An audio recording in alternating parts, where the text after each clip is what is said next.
নমস্কাৰ K Handique state women university master degree NEP third ছেমিষ্টাৰৰ আছামিজ বিভাগৰ যি আপোনালোকৰ শেহতীয়া এছাইনমেণ্ট আহিছে জানুৱাৰী আৰু জুলাই ছেশ্যনৰ তাৰ মই ইতিমধ্যে যোৱাকালি এটা দিছোঁ আপোনালোকৰ অসমীয়া নাটক যিখন আছে অসমীয়া নাটকৰ 1 নম্বৰটো কালি দিলোঁ আজি 2 নম্বৰটো দিব লৈছোঁ এছাইনমেণ্টৰ এনসাৰ সকলোখিনি এছাইনমেণ্টৰ এনসাৰ আপোনালোকে এই চেনেলত লাভ কৰিব তাৰ কাৰণে আপোনালোকে সকলোখিনি এছাইনমেণ্টৰ আনসাৰ পাবলৈ তথা ভিডিঅ' চাব পৰাকৈ আপোনালোকে এই চেনেলৰ 59 रुपीस দি গোল্ডেন মেম্বাৰশ্বিপ লৈ ল'ব তেতিয়া সকলোখিনি চাব পাৰিব চাব সংকুট যুগৰ নাট্যকাৰসকলৰ বিষয়ে চমুকৈ লিখি সংকুট যুগৰ নাটৰ বৈশিষ্ট্যসমূহৰ বিষয়ে লিখক আপোনালোকে একে এছএলএমত যি আছে একেদৰে লিখিলে নম্বৰ নাপাব সেই কাৰণে আসলতে অলপ সাজি লিখিব লাগে অলপ সজাই পৰাই লিখিব লাগে মই তেনেদৰে নম্বৰ পাব পৰাকৈ লিখিছোঁ লাইক কমেন্ট কৰি কেনেকুৱা হৈছে জনাব চাব উত্তৰ দিব লিখিব আৰম্ভণি লিখিব সংকুট যুগৰ নাট্যকাৰসকলে শংকৰদেৱ আৰু মাধৱদেৱৰ আৱৰ্তমানত নাট ৰচনা কৰি নাট্য পৰম্পৰা আগুৱাই নিছিল তেওঁলোকে সহজতে আকৰ্ষণ কৰিব পৰা অংকীয়া নাট সম্পৰ্কত বিশেষ গুৰুত্ব প্ৰদান কৰি নাটসমূহ ৰচনা কৰিছিল এক কথাত বৈষ্ণৱ ধৰ্মৰ বিস্তাৰ কাল সংকুট যুগত অংকীয়া নাটে বৃহত্তৰ অসমত নিজস্ব গৰিমা প্ৰকাশ কৰে তলত সংকুট যুগৰ নাট্যকাৰসকলৰ বিষয়ে আলোকপাত কৰাৰ লগতে সংকুট যুগৰ নাটৰ বৈশিষ্ট্যসমূহৰ বিষয়ে আলোচনা কৰা হ'ল যেটো এটা প্ৰথমটো আছিল আমি হেতু কম সংকুট যুগৰ নাট্যকাৰসকলৰ বিষয়ে আলোকপাত শংকৰদেৱ আৰু মাধৱদেৱৰ পৰৱৰ্তী সময়কে সংকুট যুগ বুলি কোৱা হয় এই সময়ছোৱাটো গুৰু দুজনাৰ আদৰ্শত বহু কেইগৰাকী শিষ্য প্ৰশিষ্যই অংকীয়া নাট ৰচনা কৰিছিল সংকুট যুগৰ নাট্যকাৰসকলৰ ভিতৰত ভৱানীপুৰীয়া গোপাল আতা ৰামচৰণ ঠাকুৰ দৈতাৰী ঠাকুৰ দিশভূষণ যদুমণি দেৱ ধৰ্মদেৱ ভট্ট দিশ মহিন্দ্ৰ আদি বহু কেইগৰাকী নাট্যকাৰে নাটক ৰচনাৰে নাট্য পৰম্পৰা চহকী কৰি গৈছে এতিয়া প্ৰতিজনৰ আমি চমু পৰিচয় দিব লাগিব যেহেতু নাট্যকাৰৰ বিষয়ে লিখিবলৈ কৈছে ভৱানীপুৰীয়া গোপাল আতা বৈষ্ণৱ ধৰ্মৰ অনুগামী তথা কাল সংঘতিৰ প্ৰৱৰ্তক গোপাল আতাই ভাগৱতৰ দশম স্কন্ধৰ আধাৰত জন্মযাত্ৰা আৰু নন্দোৎসৱ নাটক ৰচনা কৰিছিল অৱশ্যে তেওঁ মূল ভাগৱততকৈ শংকৰদেৱৰ দশমৰ দ্বাৰা প্ৰভাৱিত হৈছিল আনহাতে তেওঁ উদ্ধৱযান অংক নামৰ আন এখন নাটো ৰচনা কৰিছিল নাটখনত সন্নিৱিষ্ট 25টা গীতৰ সৰহভাগেই মহাপুৰুষ দুজনাৰ ৰচনা শংকৰদেৱৰ কেলিগোপাল নাটৰ সৈতে গোপাল আতাৰ উদ্ধৱযান নাটৰ মিল দেখা যায় এনেদৰে লিখিব চমুকৈ লিখিব 2 ৰামচৰণ ঠাকুৰ সংকুট যুগৰ অন্য এগৰাকী প্ৰখ্যাত নাট্যকাৰ তেওঁ ভাগৱতৰ কংসবধ কাহিনীৰ পৰা সমল সংগ্ৰহ কৰি কংসবধ নাটখন ৰচনা কৰিছিল নাটখনিত অক্ৰূৰৰ বজ্ৰগমনৰ পৰা আৰম্ভ কৰি কংসবধলৈকে দ্ৰুতগতিত ঘটনাৱলী চিত্ৰিত হৈছে 3 দৈতাৰী ঠাকুৰ সংকুট যুগৰ অন্য এগৰাকী নাট্যকাৰ দৈতাৰী ঠাকুৰে নিসিংহ যাত্ৰা আৰু শ্যামন্ত হৰণ নামৰ নাট দুখন ৰচনা কৰিছিল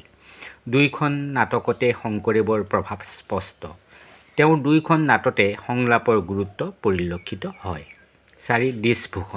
দিশভূষণ সংকুট যুগৰ আন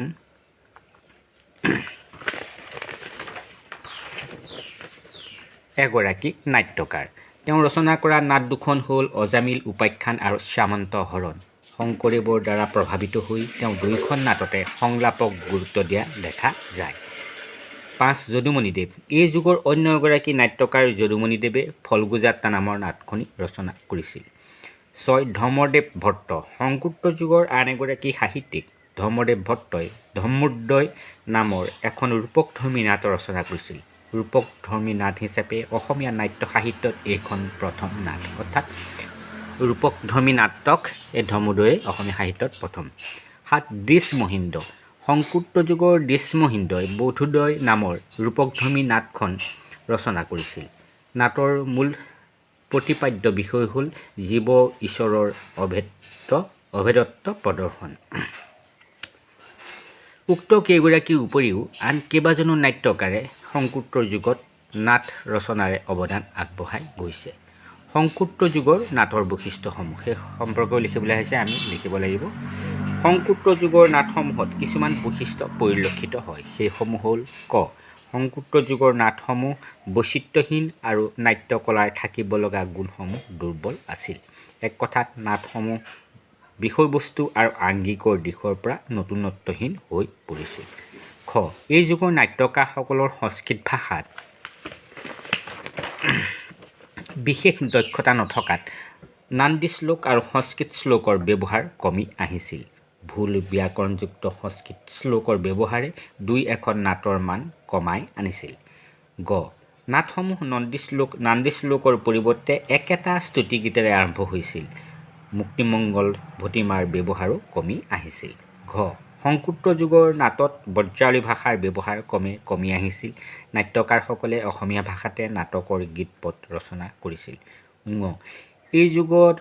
ভক্তিৰসৰ পৰিৱৰ্তে নাটসমূহত হাস্য বীৰ আৰু কৰুণ ৰসক প্ৰাধান্য দিয়া পৰিলক্ষিত হয় কিতাপত কিন্তু এনেধৰণে নাই মই অলপ সজাই লিখিছোঁ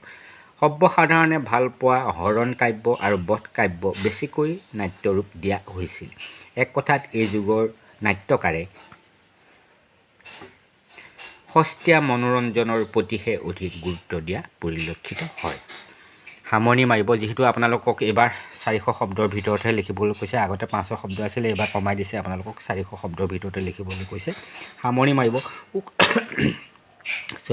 উক্ত আলোচনাৰ পৰা এই কথা ক'ব পাৰি যে মহাপুৰুষ দুজনাৰ আদৰ্শ অনুকৰণ কৰি সংকুট্ৰ যুগতো ভালেকেইগৰাকী নাট্যকাৰে নাট ৰচনা কৰিছিল অৱশ্যে এই যুগৰ নাটসমূহে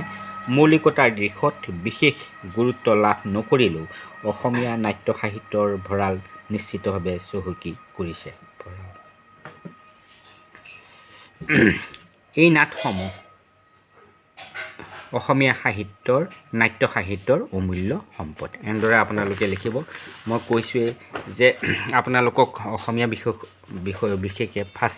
থাৰ্ড ছেমিষ্টাৰৰ যিকেইখন আছে আপোনালোকৰ গোটেইকেইখন মই দিবলৈ চাম গোটেইকেইটা মই এছাইনমেণ্টৰ এনচাৰ দিবলৈ চাম দিনে এটা বা দুটাকৈ দিবলৈ চাম আপোনালোকৰ কাৰণে ইতিমধ্যে মই ইয়াৰ পৰৱৰ্তী যিটো আছে সেইটো আচলতে আপোনালোকৰ কিতাপত নাই ইয়াৰ পিছত আছে চাওক এইটো মই প্ৰশ্নটো বনাই আছোঁ মই সোনকালে লিখি দিম সামাজিক নাটক হিচাপে ৰাম নৱমী নাটকখনৰ বিষয়ে আলোচনা আগবঢ়াওক এইটো ডিটেইলছকৈ কিন্তু নাই আপোনালোকৰ কিতাপত মই এইটো সজাই পৰাই আচলতে অন্য গ্ৰন্থৰ আলমতো মই লিখি আপোনালোকক দিবলৈ চেষ্টা কৰিম আৰু এটা আপোনালোকৰ আছে এইখন কাকতৰে যিটো ঘৰটো আপোনালোকৰ সেইটো মই লিখি পেলাই আপোনালোকক অতি সোনকালে দিবলৈ চাম মই কৈছোঁৱেই যে আপোনালোকে সকলোখিনি এনচাৰ পাবৰ কাৰণে এই চেনেলৰ মেম্বাৰশ্বিপ লৈ ল'ব এইটো মহাৰজা নাটকখনত প্ৰকাশ পোৱা সংঘাতৰ চিত্ৰ সম্পৰ্কে আলোচনা আগবঢ়াওক এইটো মই আপোনালোকক কাইলৈৰ ভিতৰতে দিবলৈ চাম মই কৈছোঁ যে মেম্বাৰশ্বিপ লৈ ল'ব তেতিয়া সকলো চাব পাৰিব আৰু লাইক কমেণ্ট কৰি কেনেকুৱা হৈছে জনাই পৰৱৰ্তী ভিডিঅ' দিবলৈ উৎসাহিত কৰিব বুলি আশা ৰাখি আজিলৈ আহোঁ ধন্যবাদ